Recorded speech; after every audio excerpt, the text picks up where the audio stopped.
Welcome back mga katambalan, mga hot topic and issue pag-usapan natin. Update po tayo kay Barbie Fortesa kung saan ay nag-post itong si Barbie sa kanyang social media account. Nakasama po niya si Rita Daniela at makikita nga po na nagpas pa si Rita at Barbie. May caption pa nga po doon sa post itong si Barbie na spa date with Rita Daniela. Makikita naman yung ngiti sa mukha nitong si Barbie Fortesa habang nagpapaspa kasama nga po si Rita.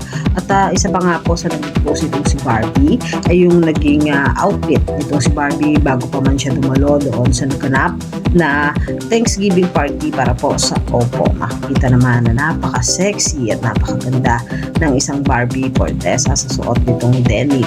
At kahit ano pa mang damit na isuot nitong si Barbie ay bagay na bagay sa kanya. Samantalang nag-post din itong si Barbie ng photo nila ng kanyang kumare na si Kaylin Alcantara. At isa pa nga po sa naging post itong si Barbie ay yung kasama niya yung ka-breathless na kung saan ay kuha din ito doon sa naganap na Thanksgiving party para po sa Oppo. At may caption pa nga doon na hello mga ka-breathless, Barbie Fortesa, Kev Sahoy, ayun na nga.